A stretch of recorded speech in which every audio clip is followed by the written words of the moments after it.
We will be taking up alienation effect, distancing effect, or Verfangungs effect of Bertolt Brecht today in our last session on epic theater. Alienation effect, as the name suggests, it means that familiar contents are presented in a very unfamiliar way. And this was used by Brecht and experimented by Brecht to give a new effect so that the audience does not empathize with the story of a drama. This was contrary or very contrary to the Aristotelian theory of catharsis. And he believed that the audience would think profoundly about the drama if they are alienated from the effect. It is also called as A effect and distancing effect. The German is Verfremdungs effect or V effect.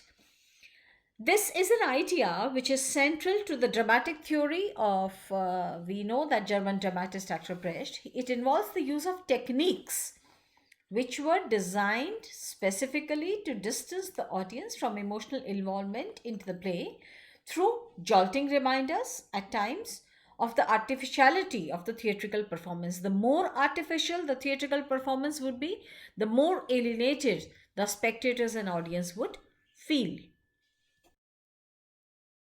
Now, this was done with the separation of major elements of the play, such as text, music, and sets. And he believed that music can be communicative.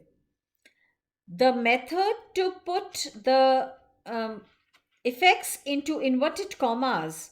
Now, what do we mean by this is that he Brecht suggested that the major elements like text, music, and sets, he believed that music in an epic theater, it should be communicative because it set forth the action and it should take up certain positions. It should also provide an attitude towards whatever is happening on the stage.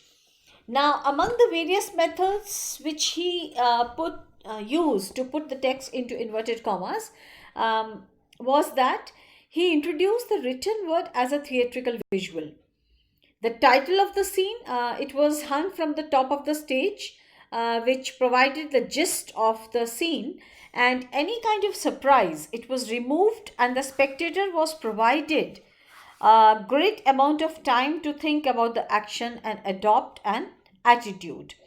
Now, sometimes the back screen also reminded the audience of the actual happening of the near past of the contemporary times.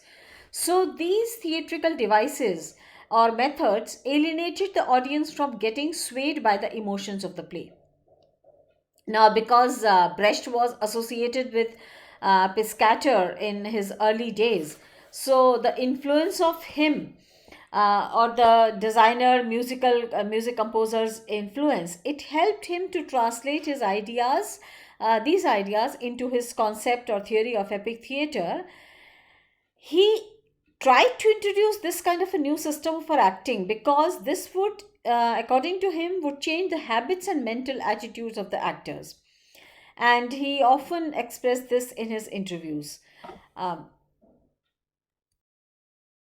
to look back at some examples of the techniques that included explanatory captions or illustrations which were projected on a screen.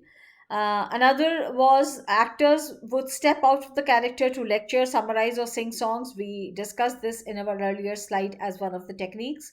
Then, stage designs which would not represent any locality, or the lights and the ropes which were exposed. The spectators were always made aware that they are being in a theater. This was the crux of the alienation effect. Now, the audience's degree of identification with the characters and events is presumably thus controlled because it can clearly perceive that the real world was reflected in the drama. Now, this concept of alienation theater was conceived by Brecht not only under the effect of any aesthetic program, but as a political mission because he was inspired by the philosophies of Hegel and Karl Marx and the theory of Victor Shawalsky, theory of stream, making it strange and defamiliarization. He regarded this method as a way of helping the spectators understand the complex nexuses of historical development and societal relationships.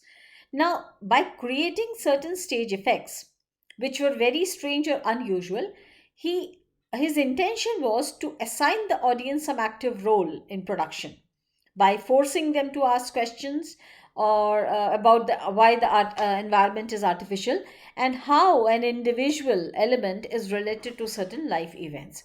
And this helped him that the viewers distanced themselves emotionally from the problems that would immediately demand certain intellectual solutions.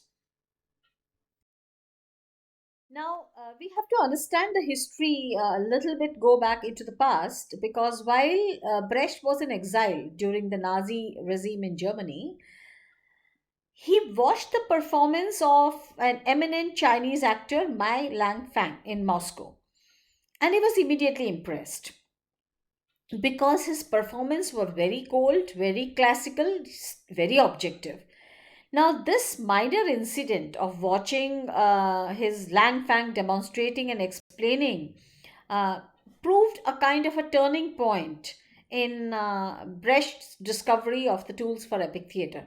So, this aesthetic distance that this artist created between him and the character was later coined and termed as Verfremdung, roughly translated into English when we say as an alienation effect. Now, this effect, alienation effect, to achieve this, Brecht completely changed the rehearsal process. What he did was, because he wanted to emphasize the narrator's role, the actors, while doing the rehearsals, read their parts in third person, as if they were telling an already happened incident. And those actors were also asked to read stage directions aloud.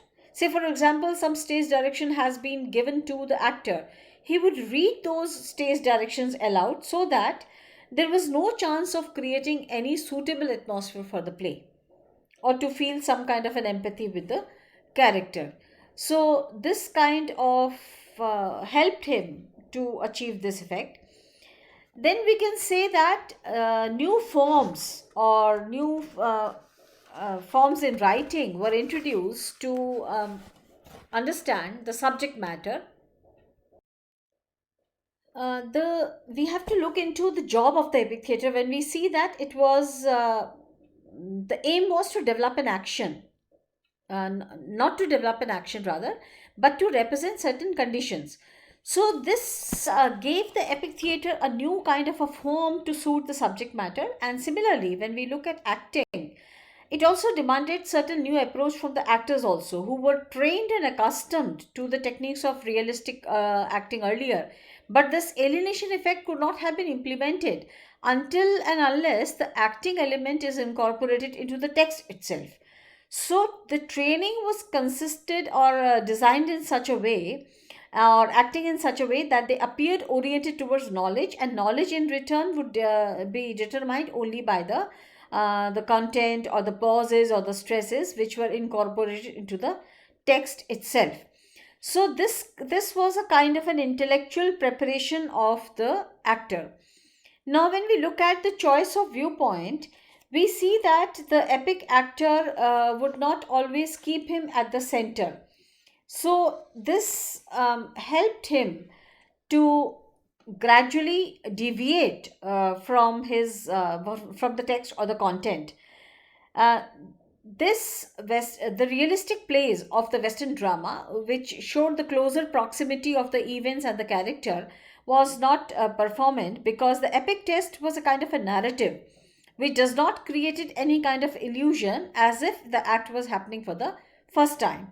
So the narration of the eyewitness or the person who narrates the story, he is can be anybody, and the eyewitnesses would imitate these various characters and give certain necessary expression so that the bystanders or the narration would enable the narrator to adopt an attitude towards the incident which has taken place. Now, apart from these rehearsal, we see that he would also involves the apart from preparation of the actor, a special way of how to render the text, the use of music, etc. Now, this exercise was done by transporting the actors into third person, or by transporting the actors into their past, or speaking their stage directions very loudly on the stage, as we have discussed earlier. Now, talking about the choice of viewpoint, which was also a major element of the actor's art because it was decided outside the theater. The actor needed to know the socio political economic pressure and forces of his times, and this knowledge would further offer contemporaneity to the performance of the actor. This was the choice of viewpoint. Now, other effect or the other techniques which would enhance the alienation effect was the change in verbal expression, because the performance or the stage direction, when they were spoken loudly, they would alienate the text proper. And sometimes poetry was also used to indicate the time lapses. Then we talking about music, the alienation effect in epic theater, we know that music, words, setting, they became independent of one another. And Brecht believed that music should communicate the meaning, and it should set forth the text. So the singer becomes the reporter, and while doing this, he can adopt the attitude. And these kind of use of music, it alienated the prose dialogues automatically. Then we know that physical expressions, everything we know that we do with the emotions has to be externalized in the, that is the emotional expression that we convey. It should be developed in such a way that physical gesture, it appears as physical gestures in epic theater. So the use of gestures, according to Brecht, he believed that it should appear as finished and rehearsed one, and the final impression should be a very easeful and complete mastery over the technique. So spontaneity was completely omitted, and the actors would check the complete transformation of themselves into the actor. Then certain other methods which were used to achieve the alienation effect was through set design, lights, and properties. Some kind of film strips, slides, we have discussed this. Titles of the scene hung on the banners on the top. Then the division of the stage, where a room was created in one corner of the stage and the rest was considered as another place or the road, etc. So these properties, they helped a lot in taking this or giving this alienation effect a kind of a help or an extra edge.